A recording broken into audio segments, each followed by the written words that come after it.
Good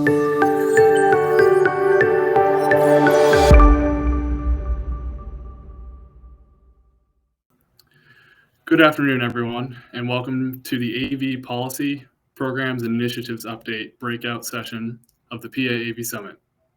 The session will be sponsored by Maysite, the Mid-Atlantic section of ITE. My name is Conor McAliney, and I will be moderating today's event. My background is in ITS and traffic engineering, but I've had the opportunity to serve on the AV Summit Planning Committee for this past year. I would like to thank you all for taking the time to listen to our fantastic lineup of speakers for the session. Again, a few housekeeping items before we begin. So you're all aware, this session will be recorded and will be available to the attendees later this year. You will also see that your microphone has been automatically muted to reduce background noise. Please feel free to use the chat function on the right-hand side of the screen for general conversation and comments, and the Q&A section to ask questions and about the presentation and to upvote questions that you would most like to hear answered. Today's discussion will focus on integrating CVs and AVs into roadway systems. We have two great speakers that will offer their unique perspectives on the topic. There will be a panel discussion following the speakers' presentations, and I will be pulling some questions from the Q&A section. If any questions are not posted in the chat, we may miss them. Our first presenter today is John Harding of FHWA's Office of Transportation Management. John works as the Connected and Automated Vehicles and Emerging Technologies team leader. Full bios for all the speakers are available on the Summit program on the Summit website. John, welcome. Take it away.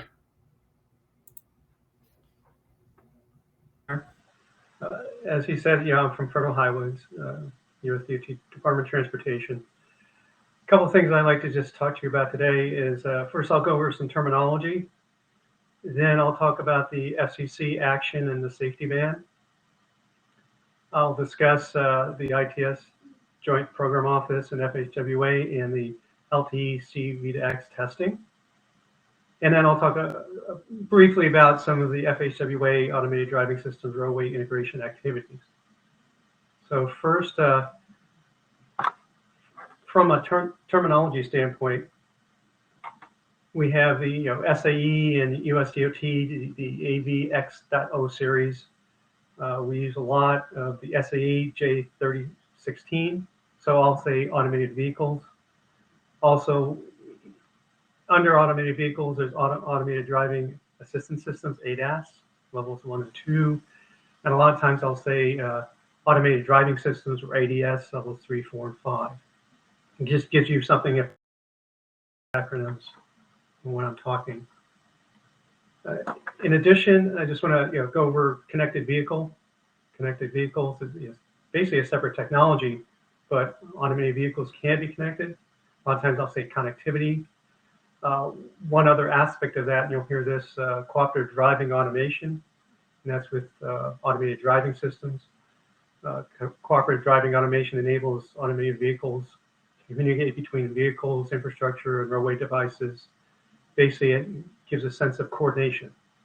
There is a SAE standard on the communications, J3216, and it's just machine-to-machine communications that enables that cooperation between vehicles and driving automation features.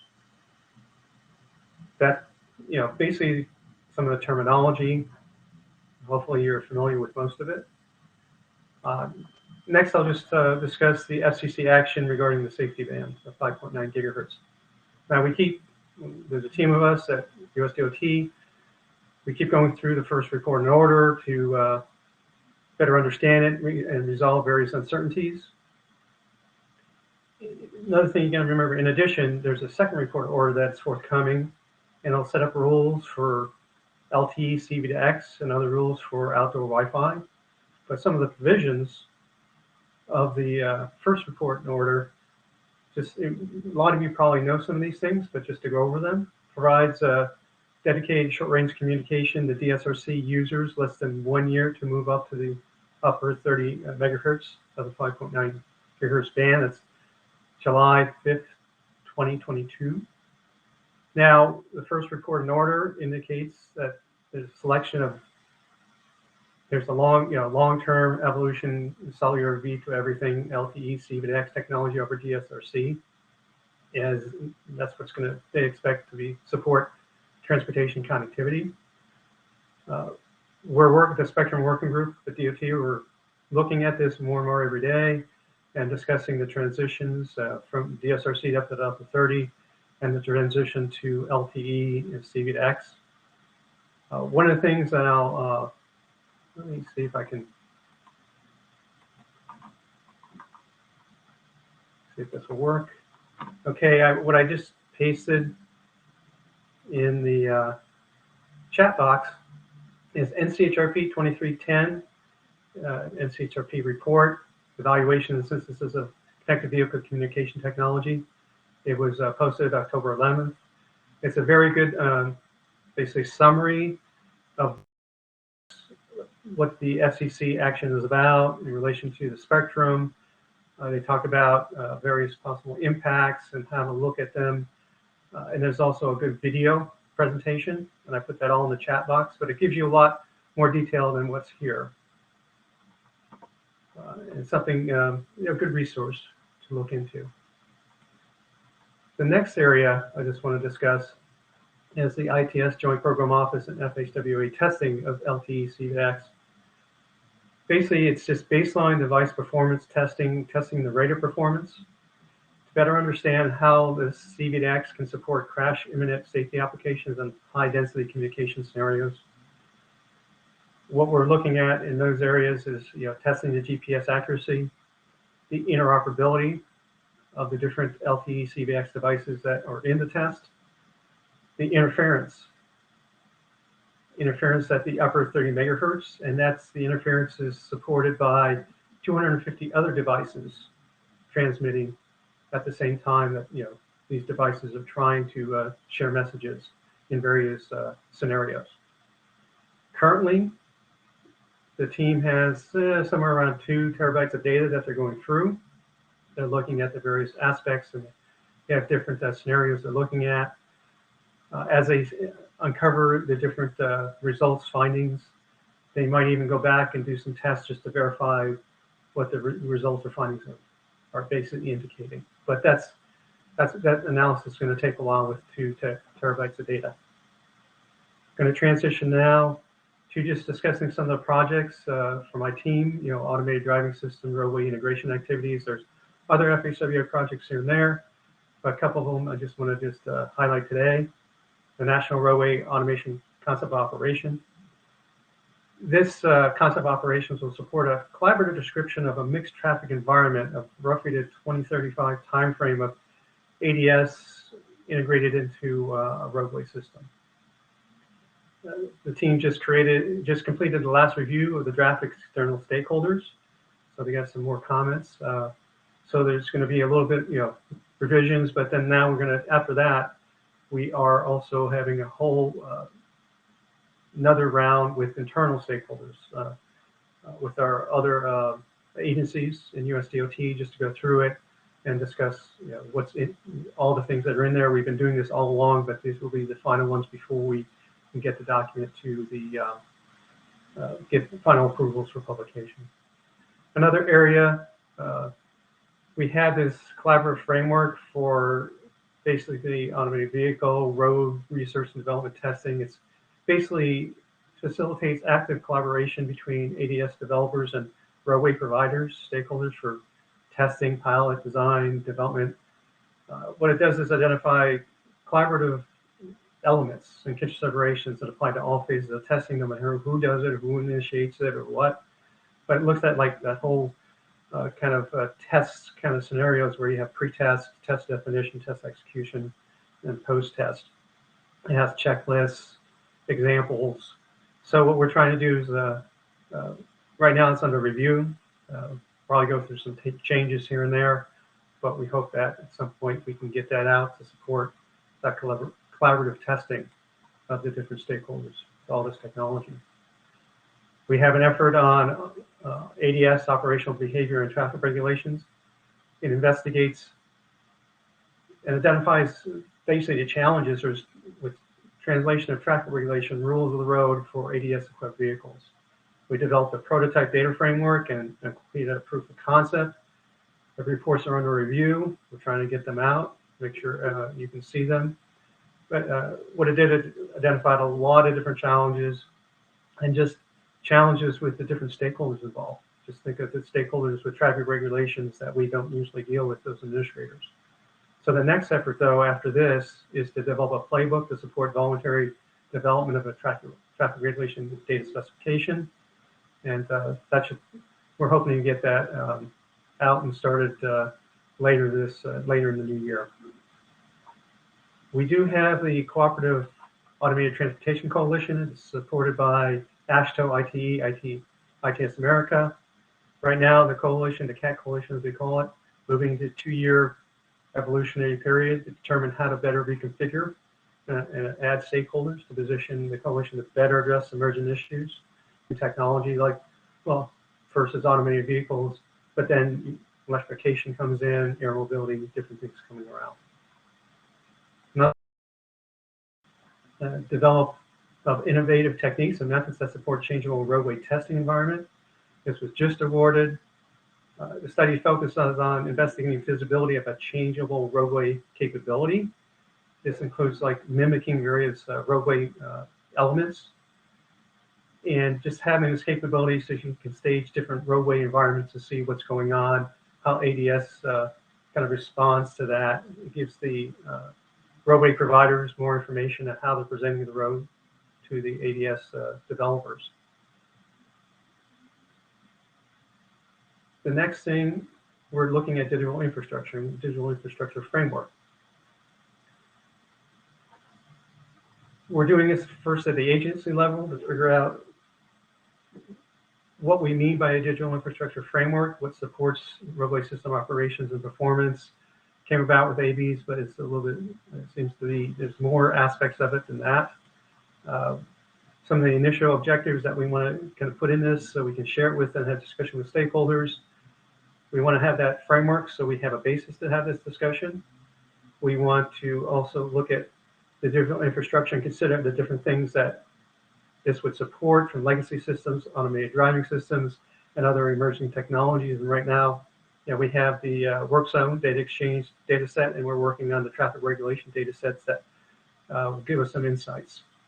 There's also the institutional integration area and the strategies. How do we discuss and collaborate in relation to government and private sector entities that maybe would be involved in some kind of digital infrastructure? For the last a couple of roadway elements framework, inventory and assessment methodologies, another project. This came about because you got a lot of discussion from ADS developers and infrastructure. Infrastructure providers are saying, hey, what should I invest in? ADS developers are saying, well, maybe this, or I don't know yet. So there's a lot of discussion here, but no concrete kind of direction yet. One of the things we hear from a lot of people is making sure we're all talking about the same thing. So the first thing is a framework. So we can basically describe the different roadway elements and put the components, what are the components of these roadway elements, and all be on the same page. Have that initial discussion. So if we have the framework and discuss the elements, then we hopefully can get into an inventory that will cover the different roadway elements that may be used for ADS navigation. And then from there, we can then investigate, maybe there's some assessment methodologies for the different categories of roadway elements and relate that to ADS navigation, how it may enhance or support that. While I just make a mention of the manual and uniform traffic control devices, the notice of proposed amendment out. A lot of my colleagues are in the office now, constantly reviewing all the comments. Last mention is the automated driving system demonstrations. There was 8 demonstration grants awarded. They're all underway, and they all will provide data and information, and all deal with different ADS integration into different roadway systems and different environments. And just PennDOT is leading one, the safe integration of automated vehicles and work zones. So with that, I'll close, and that's some of the activities going on in relation to AV, and I'll turn it back to Conor.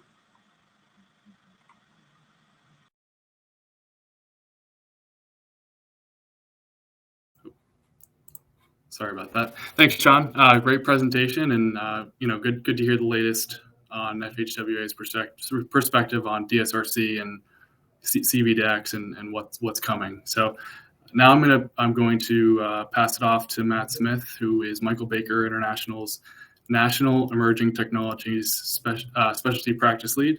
Matt also serves as the co-chair of IT's CAV Steering Committee. And just an added note, I don't see any questions in the Q&A, so make sure to add them as you think of them. Thanks. Thanks, Conor. And good afternoon, everybody. I'm going to take a second and so I am Matt Smith with Michael Baker International, also the co-or vice chair of the IT Connected Automated Vehicle Standing Committee.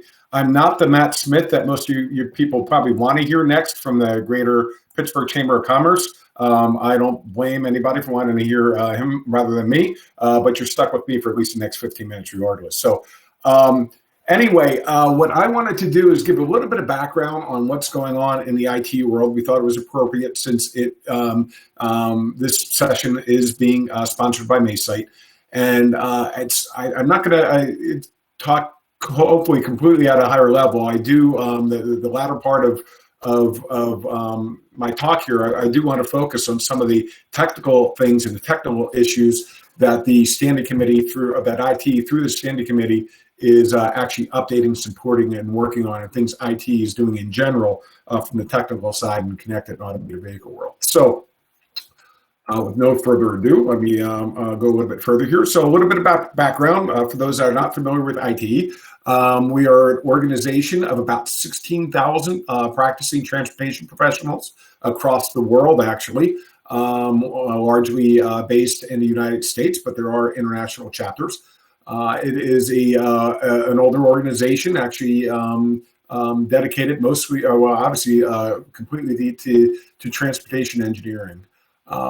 The goals of the IT is to promote professional development, help identify research needs, develop technical resources through standards and recommended practices. One of the ones I always like to bring up is the NCHRP standard, was one of the many transportation and traffic engineering and ITS standards that originate through ITE, as are the red light clearance intervals that many states and locales practice. And to also exchange personal information or professional information across the board. And as we're talking about an automated vehicle world, exchanging this information, because it touches on so many different areas of the transportation profession, is so important. It's one of the key things that we do as a standing committee. So the Institute itself has identified 5 longstanding initiatives to focus on. And a lot of them are related to connected or technology. You'll see that connected and automated vehicles is one of the initiatives that the Institute has invested a lot of time and staff time and energy into in the last couple of years. So the Automated Vehicle Standing Committee is actually part of the overall TISMO Technical Council. It was elevated from a steering committee to an actual standing committee about 1.5 years, 2 years ago, which has allowed additional resources to be IT to provide some additional staff resources to the group. It has allowed a greater reach across ITE. When the steering committee started it started probably close to about 6 or 7 years ago, 8 years ago, started gaining momentum about 4 or 5 years ago, and went from maybe 20 people sitting in a room during an IT meeting as a steering committee to a council or excuse me, a standing committee where we literally have a couple hundred folks that take active part in the communities and presenting and exchanging information. So it's been some great progress over the last couple of years. There are 2 links here. After I'm done, I will copy these links into the chat that can give information on the steering committee and some of the technical resources. Some of the that bottom link is some of the technical resources that are available through IT, and I'll talk about a couple of them here. So I should say that the committee is chaired by Raj Panalori from the Florida Department of Transportation. He's been very active in ITE over the course of his career, and he's been active in the committee for at least the past 6 or 7 years. So he's high energy. It's a large part of him, of why this standing committee is so successful. It's been great working with him over the past few years. So one of the things I want to point out, if anyone's had a chance to talk with me before, you probably realize I almost say this till I'm blue in the face. And it's that connected vehicles and automated vehicles are truly two different things. And you can have a connected vehicle that's not automated and vice versa. In a perfect world, our vision is we hope we see the two types of technology, because they really are two different types of technology that merge together where we have connected automation. So from the IT standpoint, what does that mean? Does that mean, do we focus on vehicles that are just connected? Do we focus on the AV side? Do we focus on both? And my answer is yes. We focus on all the above, which is a large, as those who get into the realm of connected vehicle world and automated vehicle world, it is a large breadth of a landscape to cover. But we're trying to do that primarily as serving as a large part of coordinating arm for the Institute of Transportation Engineers.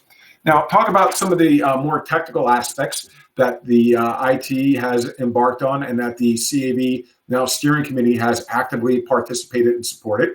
And these are some collaborative efforts. We collaborate a lot with AASHTO. We collaborate a lot with USDOT. We collaborate a lot with ITS America.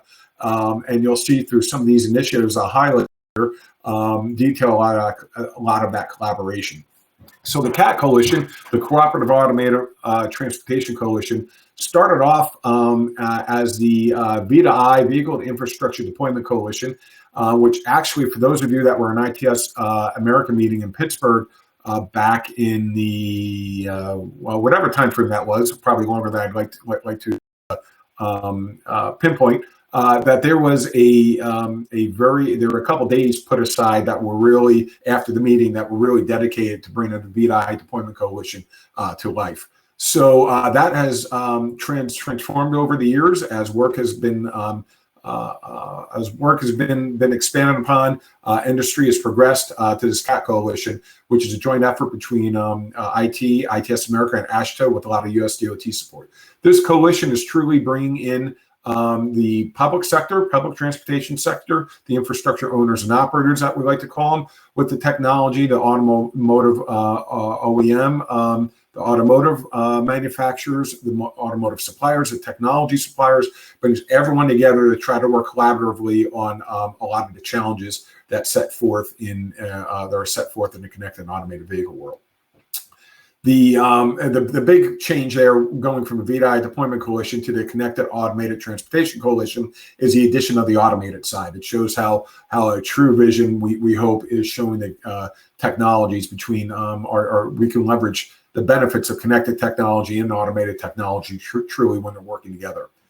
So a very recent NCHRP standard that was undertaken by AT, I think it was published in September of 2020, was NCHRP 1218, which is specifically for RSU and controller interface. As those who have gotten into the connected vehicle world, they realize that there is there's standards for, we can take USDOT standards for roadside units, but really to get them to work in an interface to work with controllers and to get the messaging and to work in between the vehicles and infrastructure, it's a very complicated, time-consuming initiative. And this controller interface was, this NCHRP standard was put into place to hopefully accelerate that learning curve it takes in order to know how to set up and how to interface between the connected vehicle roadside units and controller interfaces. I should say that this work was done in the DSRC world. We'll talk here a little bit about what does that mean with the FCC rulings with cellular V2X. Not quite sure how that impacts this work yet from this standard. So I do want to put an asterisk in that regards. A follow-up to that standard work was called the Connected Intersection Effort. Again, this was a joint effort between ITE, between AASHTO, with sponsorship from the USDOT, and included the participation of the automotive manufacturers and the automotive sector, and truly taking these standards and actually defining what does this look like in a real world. What does a what could a intersection that's set up in a connected vehicle world using the 5.9 gigahertz radio waves set up to broadcast some basic application-based message, such as signal phasing and timing. Again, because hanging an RSU is an engineering matter. Getting things to work and getting everything to interface from at the application level is quite complex. So this effort is wrapping up actually this fall. The final report should be due later on this fall. And the follow-up steps from there are there's actually going to be trial intersections. I think there are about 9 different intersections, locations across the country that are going to be taking the work that was done in a connected intersection NCHRP and put in a place for real world to help this documentation out that can be put out to practitioners saying, if you want to set up an intersection that's compatible in a 5.9 gigahertz world, this is what you do. So ITE through and also through the steering committee, or excuse me, through the standing committee, CAV standing committee, has taken part in a national organization roundtable that was put together by ITS America. This meets usually twice a year to talk specifically about what all the organizations are doing about advancing roadway automation.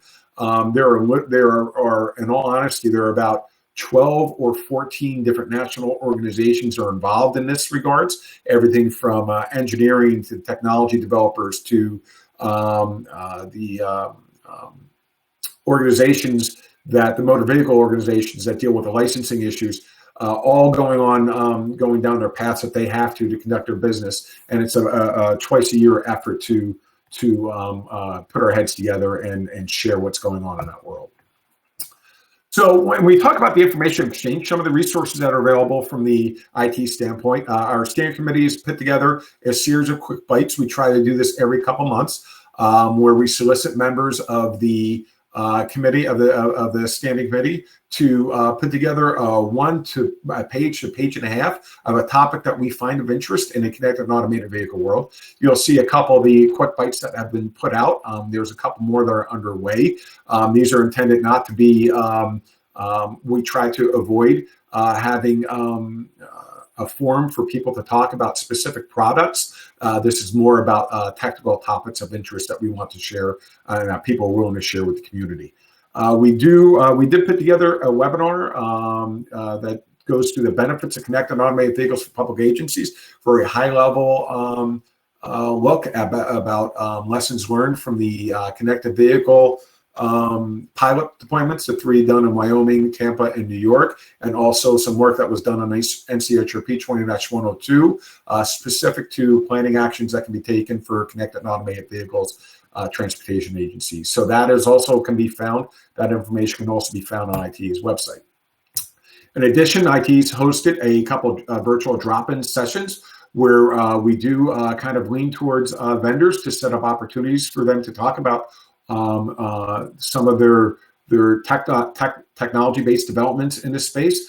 Here's just an example of a couple of the virtual drop-in sessions that IT has had over the past couple of years. And interesting enough, the Leadership IT, which is an annual event to develop young leaders within IT, there was a big project on equity and autonomous vehicles that was done this past year. And again, we share that information and exchange that with our website. So where I really want to end up is to talk a little bit about one of the big tasks that was undertaken by the Standing Committee.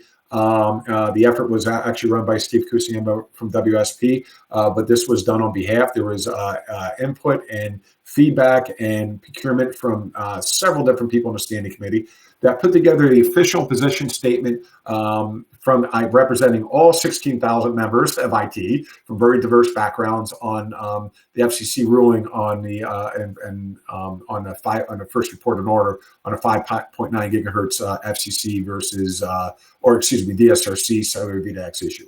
Some of the summary items I want to point out that these are what ITE brought up as concerns is in any switch out when you talk about reducing the available bandwidth available for a certain technology or talk about switching out systems that are ready to that are using one technology like DSRC for another technology requires huge timelines. There's some big procurement challenges. Transportation agencies just can't procure things on a moment's notice to switch things out.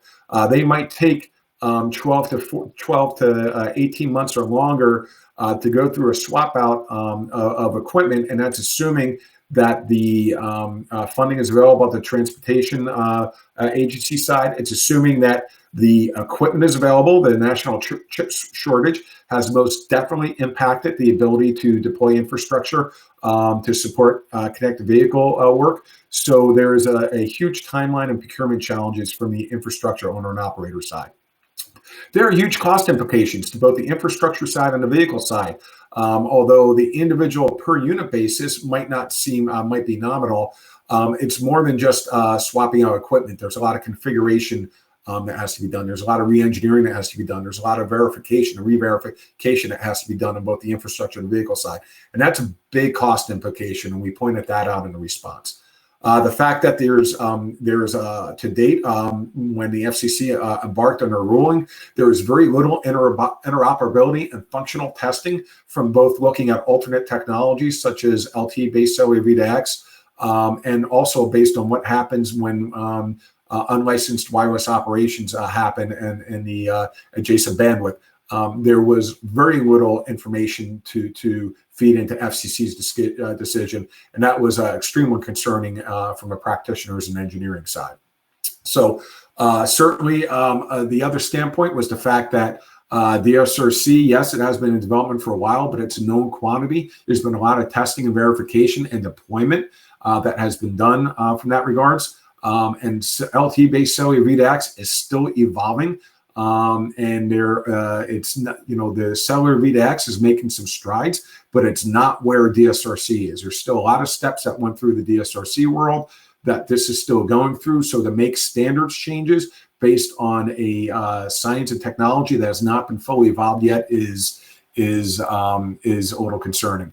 And one thing I did want to point out is that when we do talk about cellular V2X, this does not mean 5G communications at all. 5G for V2X work, connected vehicle work, is even less defined in the development timeframe than cellular V2X. So when we talk about this evolving standards, we're really talking about cellular V2X. The future of 5G, what that means from the V2X world, certainly throws everything in a little bit disarray, makes things murkier, an impediment for investment in infrastructure, and we pointed that out in response.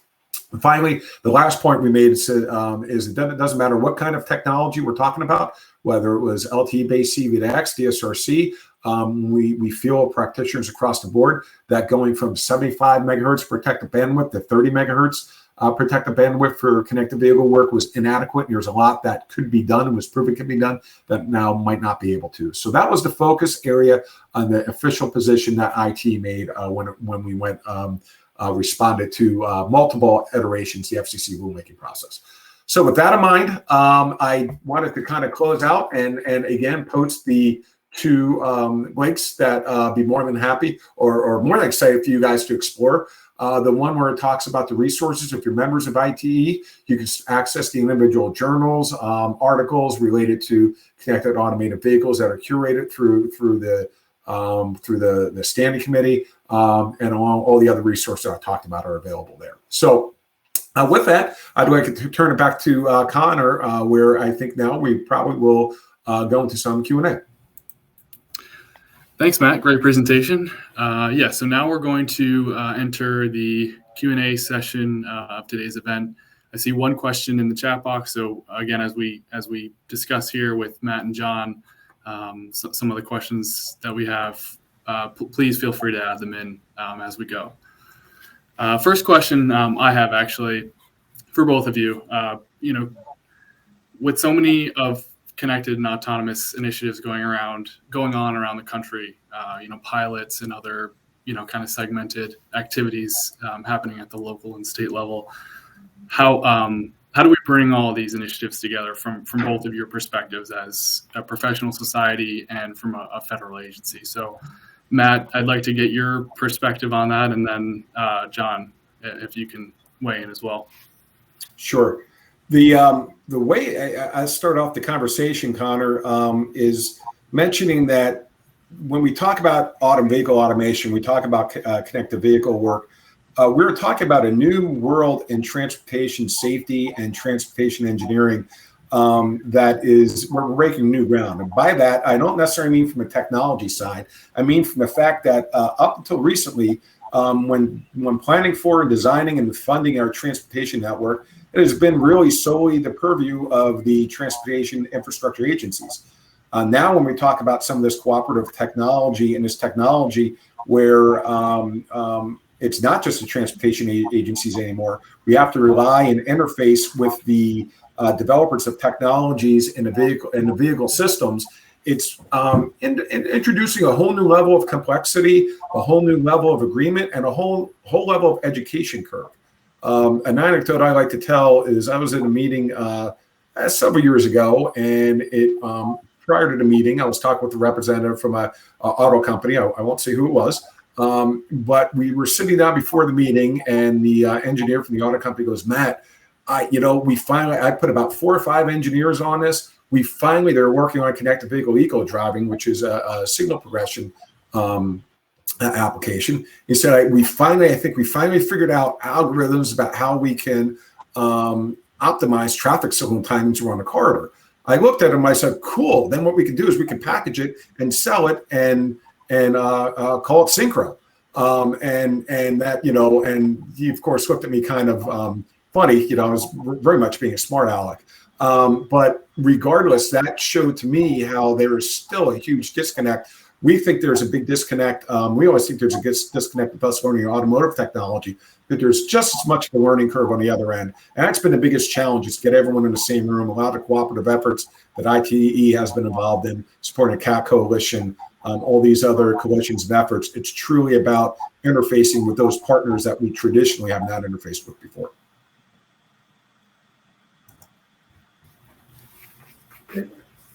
Yeah, Conor, from my perspective, we're trying to do a lot of things to promote this collaboration. And one of the first things that I mentioned in my talk was the concept of operation. One of the things we got more than 2 years ago from the national dialogues is that was mentioned, some vision or concept of operation. We keep hearing it. And we hope this concept of operation will be able to get us a joint understanding of what the vision is out into the future. Some kind of target that we can all reach for, so we can walk it together in parallel, public side, private side, wherever you can think about, the many stakeholders that are involved here, and just understand that we need this collaboration. It's more of a system now, and we got this different interface. We're trying to think about what is that interface with this automated driving system in the roadway. So that's what we're trying to promote, and you can see the projects that I talked about was all kind of aspects of that collaboration at different levels, and trying to move that forward. And just, like Matt was saying, get the different entities and have this kind of collaboration. One of the things we're also doing in my team was to think about collaboration strategies. And how does that work with, you got many different associations, you got many different stakeholders. How do we bring this together? Like you said, there's a lot of different things happening, all good, everybody's learning, but how do we bring that all together so we all benefit and all can think about how we get this system working together? Thanks. And you guys both mentioned stakeholder collaboration, and one of the biggest stakeholders is, the public and how they're going to adapt to this technology. And I guess that'd be one of the questions I'd like to ask you that we got from the audience here. What steps are your organizations taking to help foster a better public understanding and acceptance of CVs and AVs?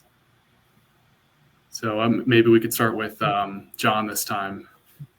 We did a lot with the CVs in the past, a lot of outreach in that. Things have changed. We still have we have the Safety Band website that provides a lot of information on the current issues and challenges going on with connected vehicles. But it's also a joint effort. We have to have a partnership within industry too, of what they're providing in the connected vehicle area. But we're still providing information, fact sheets, those kind of things to keep everybody informed. in the past, there was a lot of work when I was working the safety file model deployment on that acceptance and having tests with actual, public kind of, individuals and surveys. Well, we're at a different point with CV and figuring out, okay, we have to think about different challenges now. This connectivity, interoperability, and as Matt said, 30 megahertz. As we're saying this, that's probably not going to be adequate. So we have to think about more about how do we move forward, and then at the same time as we move forward, bringing in all of industry to kind of also help us in this acceptance with the public on CV and then AV. With the AV, there was a lot of hype in the beginning. Then it's kind of settled down a bit. They're saying, hey, yeah, this is going to be a little bit more difficult than we thought to produce these automated driving systems, but we're all still trying to work together. We have all the, had the automated vehicle 2.0 through 4.0 series, just trying to make sure that people understood. I think we need a better understanding of the technology, and we'll learn more as more developments are made. And then we have to learn about what is this integration of this, automated vehicles into the roadway system. Thanks. And Matt, how about from IT's perspective? Sure. So interesting enough, I think from IT's perspective, our unofficial approach is actually more internal education. We're not as much focused on explicit external, what are we doing to educate the public. With the 16,000 members and all those different committees and councils I showed about, we've got our work cut out for us just educating, or I shouldn't say educating, just making sure that all of these groups and members have this access to the information that's available for everybody, and to understand the state and the technology, where things are at, and what the impacts are. Why I say not explicitly, it's because the hope is then if we do our we do our job in educating our own membership and making resources through our own membership, then our members who interface with the public one-on-one through the course of their day jobs, much more than we do as an organization, say as IT as an organization, they're going to have the tools and knowledge and background and resources to be able to point to and get out there and bring awareness and educate the public, so to speak. So that's our focus, is giving internally our huge membership the tools and access to information, and then let them take the ball and run from there. Yeah. And I have another one here. I guess how do you hope to see your organizations involved with AVs in the next 5 years? Are there any goals set, like a roadmap or any sort of anything like that for your organization? I guess, Matt, maybe you can go first this time. Sure. So I think probably the biggest from the IT standpoint, our roadmap, so to speak, we follow the overall IT mission, where we have connected and automated vehicles is still front and center for the organization's overall long-term goals. And I think the work that was done to reorganize and restructure this standing committee and elevate it a little bit to have access to more information and resources just about a year and a half, 2 years ago, is a result of the roadmap and implementing how everything goes forward. I think the biggest, not necessarily roadmap, but I think the biggest focus area that we want to focus on from our members would like to see us focus on from the automated side is the fact what roles do the transportation agencies and infrastructure owners and operators play? We have a big role to play in the connected vehicle side. We have a big role to play in traffic signal side. But when you're talking just automated vehicles and how to interface with them, it's not always apparent what those roles are. So I think part of it, our short-term goal is to continue to maintain and inform and educate, provide resources on what roles there are to play from that regards. John, how about you? Well, we have various roadmaps. On the team, we have a roadmap that identifies different tracks, looks at, the different the technical and institutional issues. And what we're trying to also do from an agency standpoint is understand how it's integrated within our various offices and programs. Safety, operations, infrastructure. It touches all the different aspects of the roadway. So as you can see from a lot of the projects that I just talked about, we're looking at the different aspects from data and digital infrastructure to how we can increase our ability to understand the automated driving system in relation to its interface with the roadway, from different abilities to test. Colleagues at Turner Fairbanks looking at modeling and simulation and how we can enhance that. We're looking out into the future with cooperative driving automation. So we're trying to understand that interface, that system that's going to be developed when you take, when ADS is driving the vehicle. So from that standpoint, I think in 5 years, what we're trying to do is making sure that we understand not only from a technical standpoint, but also a policy standpoint, what are the impacts from perspective that keep asking us, what should we be investing in? I'm hoping with all these, our goal from all these different activities is have a better handle on that, in relation with collaboration with the industry, have a better understanding of what investments are, help integration of ADS into the roadway system. Thanks, John.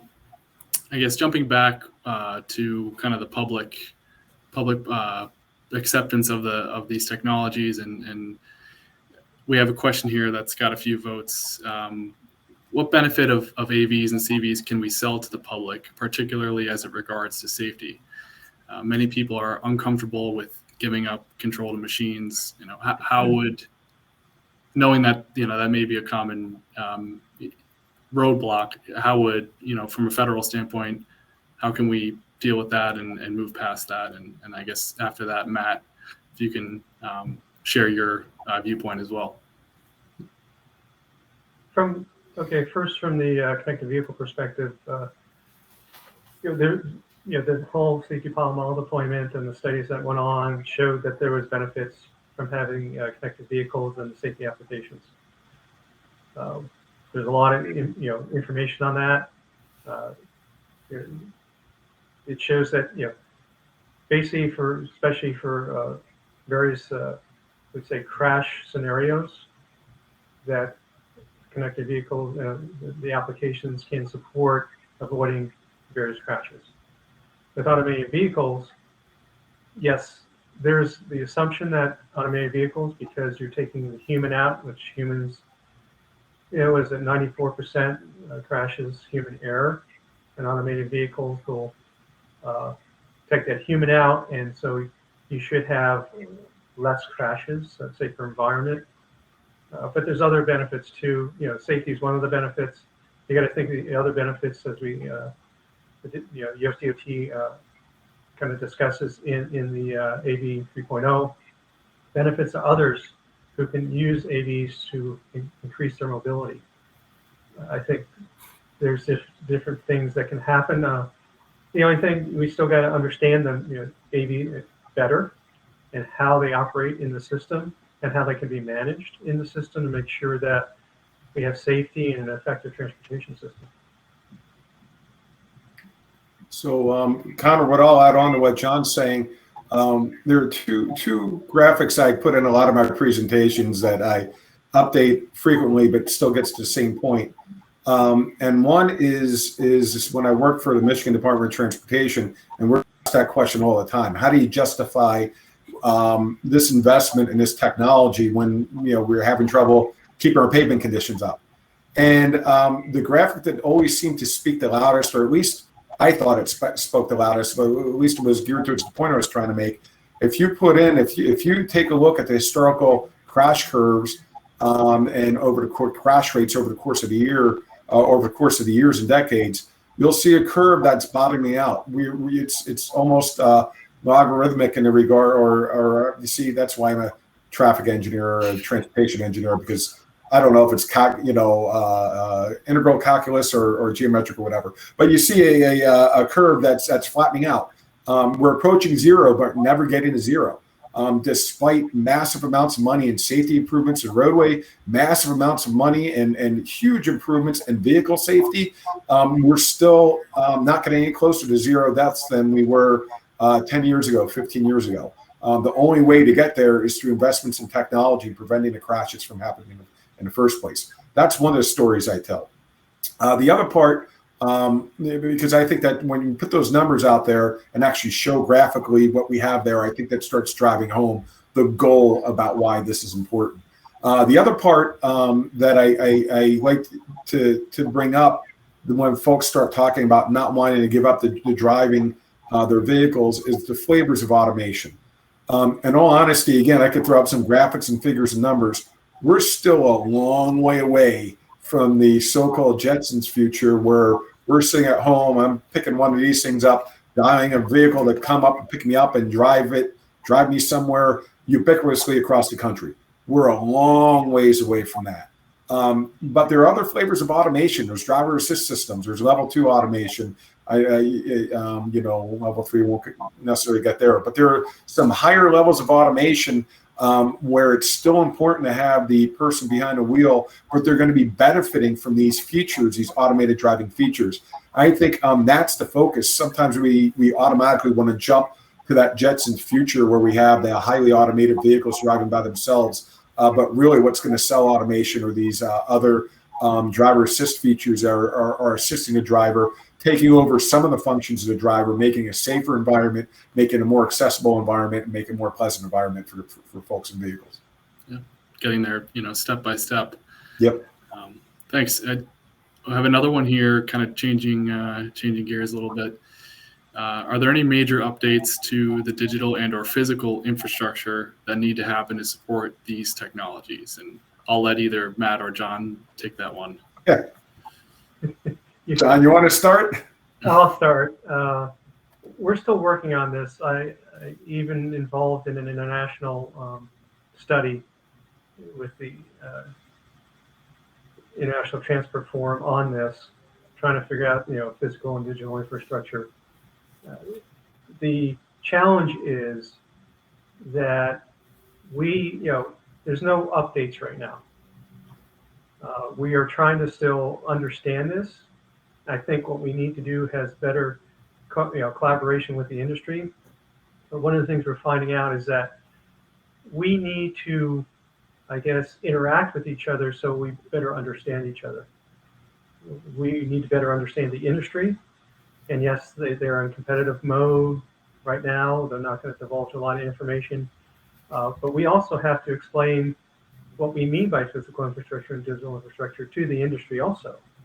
So we can have these conversations, this collaboration to better understand what needs to happen at what point. I would say, building upon that too, there's still some unknown there. The fact of the matter is, if you talk about the automation side, as of now, there's no standard as far as what sensors are needed to drive different driver assist functions and automated driving functions. That is being developed in the realm of and competitively in the automotive and technology, automotive and supplier world, where we understand that that's how technology gets developed. But that's challenging when you see, if you talk to 5 different developers of automated technology, and you might hear 5 of them say, or 4 of them say, or let's say 3 of them say, well, the most important things is signing. Some, if you improve the signing here, that'll help. Another one might say roadway striping is the most important thing for our automated driving support functions. Others might say, mapping's so important in providing, adequate updated maps. So again, I'm not saying this is from a negative standpoint, but there's still a lot to be learned. It's tough to say what infrastructure owners and operators have to do until there is still some convergence on the technology side in that regards. There is progress being made on there. John mentioned the MUTCD and all the work that his colleagues are doing. I actually sat on the automotive side in the committee through the Society of Automotive Engineers, who were actually providing comments on Part 6 of the MUTCD. And it was good to finally see a representative body, standards making body saying this is what's important on the infrastructure side to get our automated systems to work, because that isn't out there yet. So I think there is work to be done. We don't know from the infrastructure side, we don't know the answers to that yet, but we're getting there. I think that's going to be so important. On the flip side, I'd say there are probably some opportunities that we may have from our from the automotive and technology side that might be able to benefit the infrastructure operators when it comes to digital infrastructure, so to speak. Conversation a few years ago, developers of a V2I application that had a factor, the coefficient of friction on the roadway, said, hey, we could really get from what we could really use from the transportation agencies is near real-time or real-time coefficient of friction of your roadways as it changes based on weather conditions or road weather conditions.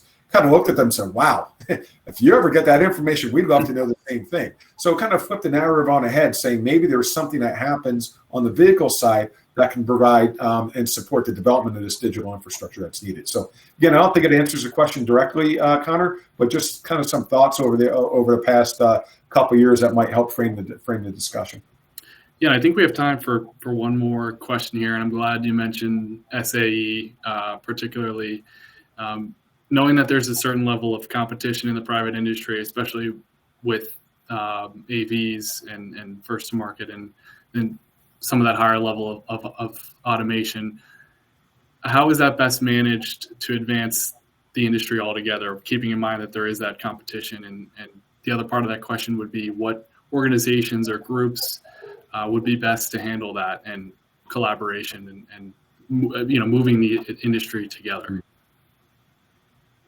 There's different aspects of this, and my team, we're working with SAE to try to figure some of this out, especially on the road elements, trying to get, how do we get industry involvement into discussing those road elements, and how do we maintain their anonymity, I guess, in relation to their competitive edge and stuff like that. But it'd be good, we don't care, we don't have to have a direct relationship with any of the different developers. We just need on a global level, because they're all going to be different. They have different sensor arrays, different algorithms. They could be using different roadway elements to support, their ADS navigation. We're just looking at, hey, what's the comprehensive list? So we're trying to work with we're working with non-traditional stakeholders just to try to move this forward. And as I said before, this is part of collaboration strategies. What strategies can we develop collectively to put this in front of the right people to have these discussions? I heard of other discussions between basically your primary support for Department of Transportation and some of the tier 1 sensor developers, and they had to take out pictures so they knew that, okay, yeah, we're discussing this is what we mean when we say this on the infrastructure, and they go, oh, okay. So there's a lot of I would say language that we have to develop between us, so we're all on the same page. So from that aspect, there's just different things we have to do to make sure that we can move forward together. Agreed. I know we're running out of time, but I really not much more to add on to what John's saying. I think a lot of the work from IT standpoint is involved in the collaborative efforts. The work that, frankly, the USDOT work in support of the automotive companies, it was critical to them. It's tough to bring the auto industry to the table, so to speak. They're so highly regulated, so competitive, things they can and can't share. They've got to be careful what they say in public, hence something might be construed as anti-competitive, and they can get in a whole ream of legal and regulatory trouble. So it's actually through the work of the USDOT that we even have the automakers are part of this discussion. So I think that continued collaboration is going to be extremely important going down the road, because again, like I mentioned before, it's no longer just transportation agencies dictating what our transportation system looks like in the future. We have other partners here. We've got the same customers. The Ford, General Motors, Toyota, whoever, they're the same customers we have. But so we have to work together to put together the network for those customers. So yeah. I'll leave it at that. Well, Thank you, John and Matt, for your thoughtful discussion and all your great questions from the audience. I thought we covered a lot of ground today and provided a lot of value, hopefully, to everyone listening. So we will now exit presentation mode and go back to the conference room mode, where you will have the next 15 minutes to chat with other attendees.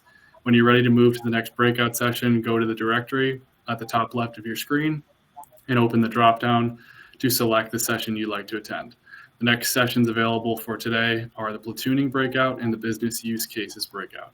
When you're ready, please choose either of those sessions to attend, and we hope to keep the conversation going. Thanks, everyone.